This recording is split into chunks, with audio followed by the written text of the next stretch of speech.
आज हम आगे की अगली कविता पढ़ेंगे। कविता का शीर्षक है बावरा अहेरी।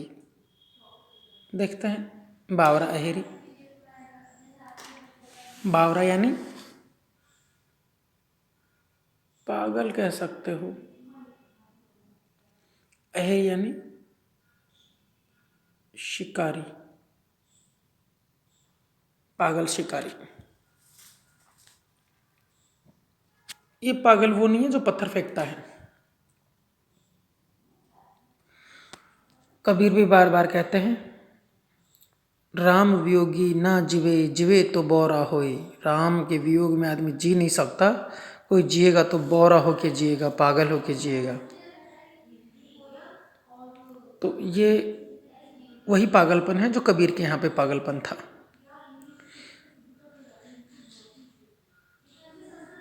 ईश्वर को पागल शिकारी कहा है। ईश्वर को ये रहस्यवाद की कविता है।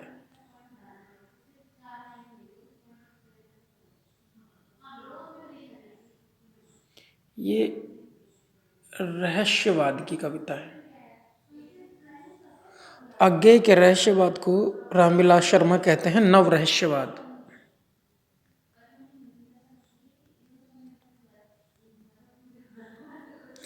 एक रहस्यवाद हमने देखा था कबीर के यहाँ पे, जायसी के यहाँ पे, और एक रहस्यवाद हमको दिखाई देता है आधुनिक काल में जो निराला के यहाँ पे है, जो अज्ञेय के यहाँ पे है। इसी को कहा गया है नव रहस्यवाद। यहाँ भी ईश्वर की बात है, अदृश्य शक्ति की बात है। ईश्वर कहो या उसे अपरम सत्ता कहो या उसे अदृश्य शक्ति कहो। मध्यकालीन रहस्यवाद जहाँ निर्गुण ईश्वर के प्रभाव में सामने आता है, वहीं आधुनिक रहस्यवाद सामाजिक दबावों के चलते सामने आता है। वर्जनाओं के कारण कभी अपनी बात कह नहीं पाता, तो वो रहस्यवाद के आवरण से अपनी बात कह देता है। तो आइए कविता शुरू करते हैं। भोर का बावरा अहेरी। भोर यानी सुबह, बहुत जल्दी सुबह। भोर का बावरा अहेरी, इस शिकारी कब का है? सुबह का। सुबह का ये बावरा अहेरी है। कौन है ये बावरा अहेरी? सूर्य। यहाँ पे बावरा अहेरी परम सत्ता भी है और सूर्य भी है। देखो यहाँ बावरा, ये तो सूर्य को संबोधित है, बट ये बन जाएगी परम सत्ता। अभी देखते हैं हम।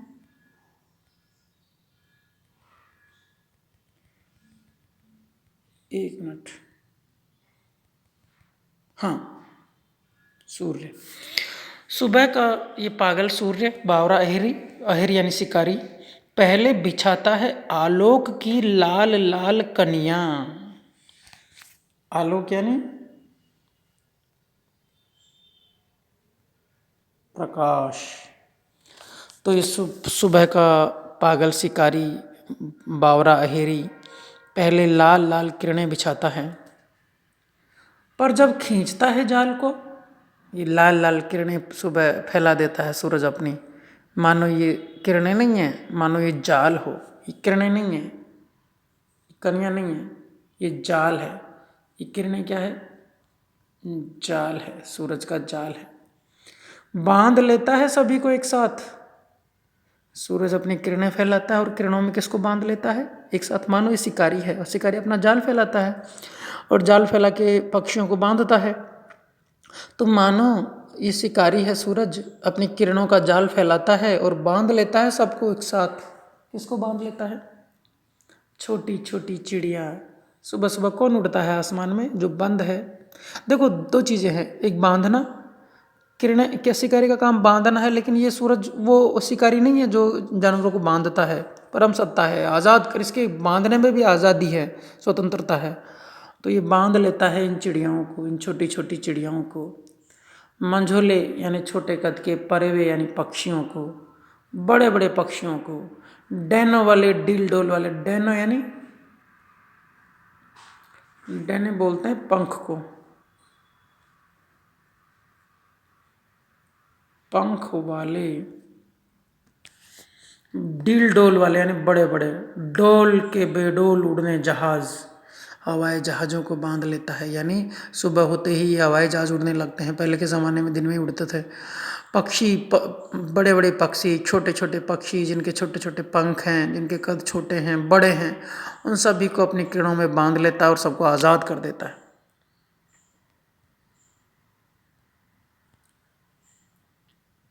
और क्या होगा जब सवेरा होगा? तो और क्या होगा? कलश मंदिर का, त्रिशूल मंदिर का। तो कलश और त्रिशूल वाले मंदिर और मस्जिद से लेकर किस किस को बांध लेता है अपनी किरणों से? पक्षियों को, उड़ने वाले जहाज़ों को। कलश और त्रिशूल वाले मंदिर शिखर से लेकर तार घर की, जहाँ से तार भेजा जाता है, तार घर की मोटी नाटी मोटी चिपटी कोल धुस्सों वाली उपयोग सुंदरी बेपनाह काया को। यानी जहाँ से तार भेजा जाता है वो तार घर भी चालू हो जाता है सूरज की रोशनी होते ही। तार घर जहाँ से तार दिया जाता है। मोटी नाटी यानी छोटी, नाटी यानी छोटी, मोटी चिपटी कोल धुस्सों वाली उपयोग सुंदरी बेपनाह काया को। गोधली की धूल को, मोटरों के धुएं को भी, पार्क के किनारे पुष्पिताग्र कर्णिकार की आलोक खिंची रूपरेखा को। ये किस किस को बांधता है? देखो, गोधली की धूल को, मोटरें चालू हो जाती है तो मोटरों के धुओं को, पार्क के किनारे पुष्पिताग्र कर्णिकार एक फूल का नाम है, कि आलोक खिंची रूपरेखा को। जो आलोक यानी प्रकाश, जो प्रकाश में नहाया हुआ है, जो जिसके फूल लगे हुए हैं, उस कर्णिकार जिसके फूल लगे हुए हैं, उस कर्णिकार के पुष्प को भी ये बांध लेता है। यानी जो सूर्य है वो सबको अपनी जद में ले लेता है, अपने प्रकाश से बांध लेता है। हाँ, कर्णिकार एक फूल का नाम है जिसको जो खिलता है, पुष्पिताग्र यानी जिसके फूल खिले हुए हों, पुष्पित हो जो। और दूर कचरा जलाने वाली कल की उदंड चमनियों को। कल यानी मशीन, कल यानी मशीन। कल की उदंड चिमनियों को जो धुआं यूं उगलती है मानो मात्र से अहेरी को हरा देंगी। देखो, सबको ये बांध लेता है सूरज। दूर कचरा जलाने वाली कल की उदंड चिमनियों को, ये चिमनियाँ हैं, चिमनी जिनसे धुआं निकलता है, जिनमें मशीनें चलती है और उनसे धुआं निकलता है और धुआं इस तरह से फैल जाता है आसमान में कि जैसे सारे संसार को दोबारा अंधेरा में कर देगा, अंधकार में कर देगा, दोबारा अंधेरा दुनिया में छा जाएगा। लेकिन उनको भी ये सूरज अपनी प्रकाश की किरणों से, जो शिकारी के जाल जैसी है, सबको समेट लेता है। शिकारी पहले जाल फैलाता है, जब उसमें सब कुछ फंस जाता है तो उसको समेट लेता है।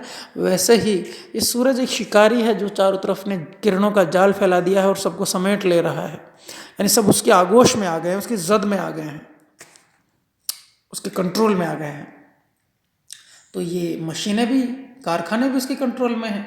और धुआं यूँ उगलती है मानो अपने धुएं मात्र से अहेरी को हरा देगी, सूर्य को हरा देगी, शिकारी को हरा देगी, परम सत्ता को हरा देगी। परम सत्ता ने सबको अपने आगोश में ले लिया है। सब परम सत्ता के अनुसार संचालित हैं, सब ईश्वर के अनुसार संचालित हैं, या सब कहें कि सूर्य के अनुसार संचालित हैं, जो इस कविता में बावरा अहेरी कहा गया है, पागल शिकारी कहा गया है।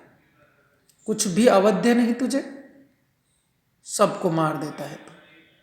अवध्य, जिसका वध करना कठिन हो।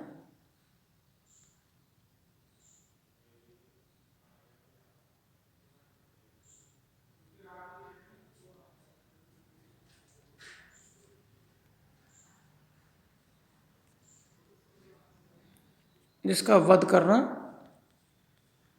कठिन हो उसको बोलेंगे अवध्य। कुछ भी अवध्य नहीं तुझे, सब आखेट हैं, यानी सब कुछ तेरे शिकार हैं। एक बस मेरे मन विवर में दुबकी कलौंस को, दुबकी ही छोड़कर क्या तू चला जाएगा? तू सबको मार सकता है, सबको खत्म कर सकता है, सबको नष्ट कर सकता है, लेकिन मेरे मन में जो कालिमा छिपी है, मेरे मन में जो बुरे विचारों की कालिमा है, जो पाप छाया है, मेरे मन में जो कलौंस है, देखो कलौंस यानी कालिमा। अब कालिमा किसकी होती है? हमें अंदाज़ा लगाना पड़ेगा। ये होती है पाप की, ये होती है बुरे कार्यों की,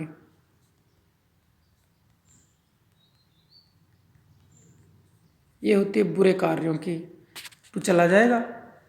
पूछता है उससे कि तूने सबको तो खत्म कर दिया, सबको अपनी आगोश में ले लिया, सब तेरे अनुसार संचालित हैं, सबको तू संचालित करता है, सब तेरे आने से संचालित हो गए हैं, तो क्या मेरे अंदर सबकी कालिमा तूने उठा दी है, सबके दोष तूने दूर कर दिए हैं, लेकिन मेरे मन में, मन विवर, मन रूपी बिल में, मन रूपी गड्ढे में, विवर यानी गड्ढा या बिल बोल सकते हो।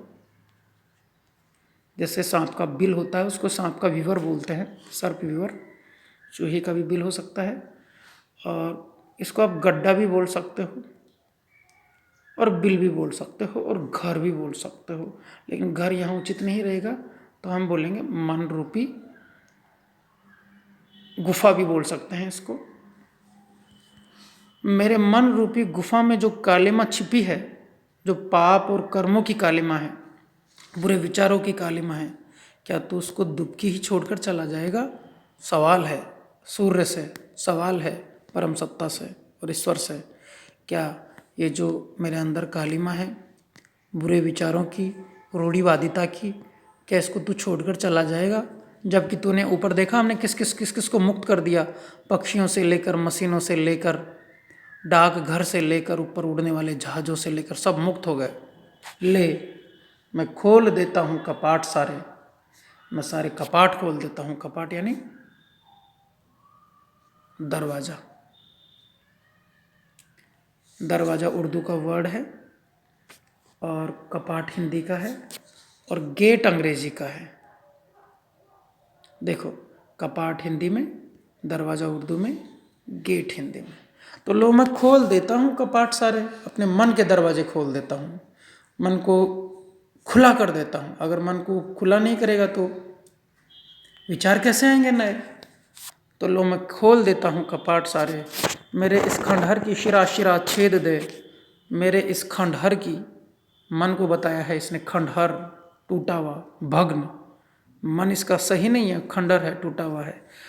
लो मैं खोल देता हूँ कपाट सारे, मेरे इस खंडहर की शिरा शिरा छेद दे।